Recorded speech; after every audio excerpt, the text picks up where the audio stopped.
दर्शन दो घनश्याम नाथ मोरी अखियाँ प्यासी रे। दर्शन दो घनश्याम। मंदिर मंदिर मूरत तेरी, फिर भी ना देखी सूरत तेरी। मंदिर मंदिर मूरत तेरी, फिर भी ना देखी सूरत तेरी। युग बीते ना आई मिलन की पूर्णमासी रे। दर्शन दो घनश्याम नाथ मोरी अखियाँ प्यासी रे। दर्शन दो घनश्याम। प्रणाम, हाथ जोड़ के। आज हम यहाँ प्रेरणा वृद्धाश्रम में आए हैं भाई साहब जी से, भाभी जी से और सारे बहन भाइयों से मिलने। और यहाँ आकर हमें इतनी ज़्यादा खुशी मिली है कि हमें बहुत ही अच्छा लग रहा है। वो सारी खुशी सबसे बांटना चाहते हैं कि यहाँ पे सबसे पहले तो वो हमें मंदिर ले गए। मंदिर में सबसे सुंदर तो मुझे लगे शिव जी भगवान इतने प्यारे, मेरा दिल कर रहा वहीं बैठ जाऊँ। माता रानी, सारे भगवान जी बहुत ही प्यारे। उसके बाद भाई साहब जी हमें वो शहीद स्मारक में ले गए। बाहर हमने सिर नवाया, फूल चढ़ाए, फिर अंदर गए। एक एक शहीद को देख के आंखों में आंसू आ रहे थे। भाई साहब ने बड़ी मेहनत करके एक एक चीज़ जमा करके गांव-गांव से बनाया है। सबको देखने आना चाहिए। इतनी मेहनत से, इतनी खोजबीन से बनाया है। जिसको भी समय मिले ज़रूर आए देखने। फिर वो हमें ऊपर ऑडिटोरियम दिखाने ले गए जहाँ सांस्कृतिक कार्यक्रम सारे हमारे बहन भाइयों के लिए होते हैं।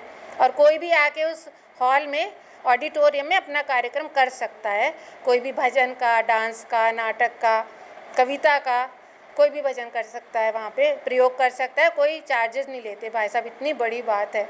और यहाँ पे फिर सारे बहन भाइयों से हम गले मिले, बहनों से, और सब ने भजन सुनाए। बहुत ही अच्छा लगा। मन इतना खुश है कि अभी 2-4 दिन यहीं रह लो लेकिन हमें आज जाना है। हम जल्दी फिर आएंगे, अपनी फ्रेंड्स को और लेकर आएंगे। और पिछले 3 साल पहले भी हम आए थे, तो हमें बहुत ज़्यादा अच्छा लगा। भाभी जी, भाई साहब इतने अच्छे हैं। और सबसे भी मैं कहती हूँ कि सबको यहाँ आना चाहिए, देखना चाहिए कितनी सेवा है, कितना सबको खुश रखते हैं। और ये खुशी का आश्रम है, मैं इसको ये कहना चाहती हूँ। खुशियों भरा आश्रम है, सबको खुशियाँ देते हैं। प्रणाम सर। सर्वप्रथम सबको नमस्कार। जैसे मैंने ही पहले ही बताया, मैं जितेंद्र कुमार गुप्ता आभा जी का हस्बैंड हूँ। यहाँ आने का कारण तो ये रहा कि मुझे आभा जी ने इतना प्रेरित किया हुआ था यहाँ की बातें बताकर। उनसे ये सब जानकारी मिलने के बाद मेरा बहुत ही मन कर रहा था कि मुझे भी ये सौभाग्य मिले तो मैं बहुत ही आनंदित फील करूँगा अपने आप को। उसी बात को ध्यान में रखते हुए मेरा मन तो कर रहा था मैं यहाँ 2 दिन रहूँ और उस कॉन्सेप्ट को जिया जाए जिस उद्देश्य से भाई साहब ने ये सब बनाया हुआ है। तो मुझे आज सौभाग्य मिला आप लोगों के बीच में आने का। मैं बहुत ही गौरवान्वित फील कर रहा हूँ, मैं कृतज्ञ फील कर रहा हूँ। और ये जो ओल्ड एज है, ये आप लोगों के पास you are very rich in experience, और इसको हमें एंजॉय करना चाहिए। और ये बहुत ही सौभाग्य की बात है, ये एक मौका मिलता है हम सब लोगों को रिच इन एक्सपीरियंस होते हुए सब एक दूसरे के साथ रहने का हमें सौभाग्य मिल रहा है। हमें इसको इस तरह से एंजॉय कर सकते हैं। मैं तो चाहता हूँ कि मुझे भी कभी सौभाग्य प्राप्त हो, मैं आपके साथ बैठूँ और इसको एंजॉय करूँ। वास्तव में रिटायर्ड लाइफ भी अपने आप में एक एंजॉयमेंट का फेज़ है, और ये तो हमें सौभाग्य फील करना चाहिए कि हम रिटायरमेंट होने के बाद इसको एंजॉय कर पा रहे हैं। बहुत से लोग इतने सौभाग्यशाली शायद नहीं होते कभी कभी जो इस एज को एंजॉय करने का सौभाग्य प्राप्त कर सके। दूसरी बात ये है कि मैं भाई साहब सिंगला साहब को, उनके परिवार को और ये सब परिवार जो है, आप सबको बधाई देता हूँ कि आपने जो ऑर्गेनाइजेशन इस तरह से डेवलप किया है कि वास्तव में ये प्रेरणा का स्रोत है हमारे लिए, और हम सबके लिए सौभाग्य की बात है। मैं भाई साहब को और आप सबको बधाई देता हूँ, और बहुत ही प्रसन्नता हुई है हमें यहाँ आकर। बहुत बहुत धन्यवाद आपका। अनिल कुमार अग्रवाल बेंगलोर से यहाँ आया और मुझे यहाँ ये सब देखने के लिए हमारी बहन जी ने प्रोत्साहित किया और यहाँ पे आए, और यहाँ का वातावरण और जो सात्विकता और जो भावना देखी उससे मैं ओतप्रोत हो गया। और इसके बारे में कोई शब्दों में इसको बखान करना बड़ा मुश्किल है, क्या फील हुआ या क्या हुआ, कैसा लग रहा है, बस अद्भुत है, अद्भुत है। आप सभी को जैसे विदित है कि प्रेरणा संस्था की ख्याति दिन ब दिन दुनिया में फैलती जा रही है और देश विदेशों से भी लोग आ रहे हैं।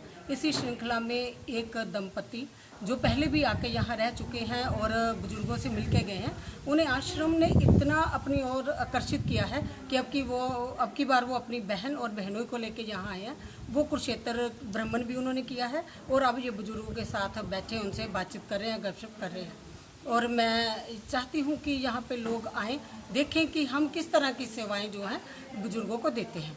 प्रेरणा वृद्धाश्रम के भाई बहनों का और सिंगला भाई साहब और आशा भाभी जी का धन्यवाद करती हूँ। और आशा जी के, आभा जी के बातों से मैं बहुत ही प्रेरित हुई हूँ और बहुत ही अच्छी लगी मेरे को। और आप बार बार आए, हमारे यहाँ पे ज़रूर आए। धन्यवाद। प्रेरणा आश्रम के सभी वृद्धजनों के तरफ से आगंतुक सज्जनों का हृदय से धन्यवाद करता हूँ। मैंने आभा जी की खास करके इनको भजनों को सुना, इनकी बातों को सुना, मैं इतना प्रेरित हूँ कि मैं इनको कोटि कोटि धन्यवाद देता हूँ। और इन्हीं शब्दों के साथ मैं अपना विराम करता हूँ। मुझे बहुत अच्छा लगा। नमस्कार। हम बड़े सौभाग्यशाली हैं कि यहाँ पे ना ऐसी सी विभूतियाँ आती हैं कि हमारा मन प्रसन्न हो जाता है और एक नई ऊर्जा का संचार होता है। कभी कोई कनाडा से आ रहा है, कभी कोई ऑस्ट्रेलिया से आ रहा है, कभी कोई यूएसए से आ रहा है, कभी कोई कहीं से आ रहा है।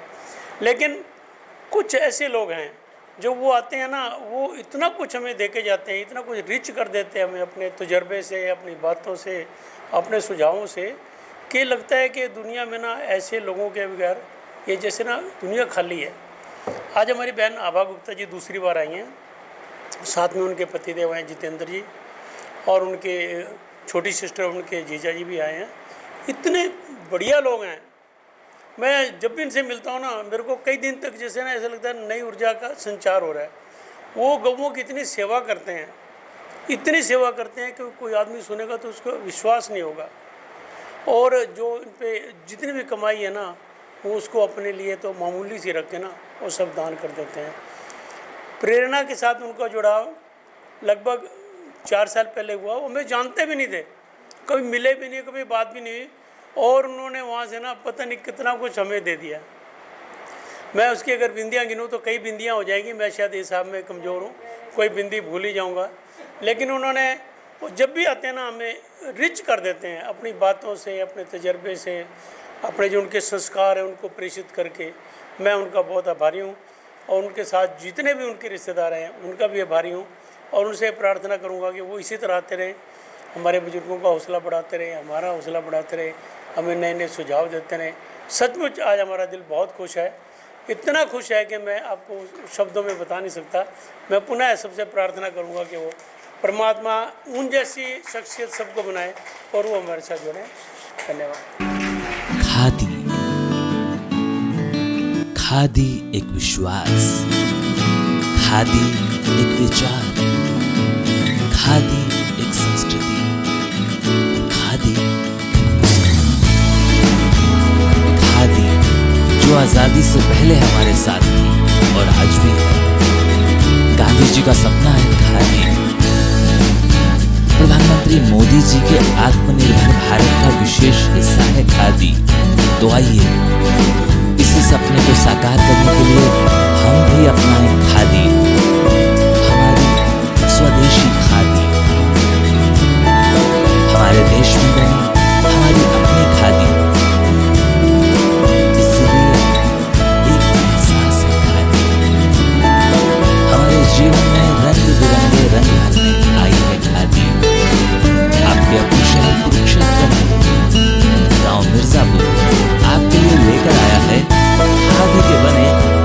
से बढ़कर एक डिजाइन, कलर्स व सभी प्रकार के वस्त्र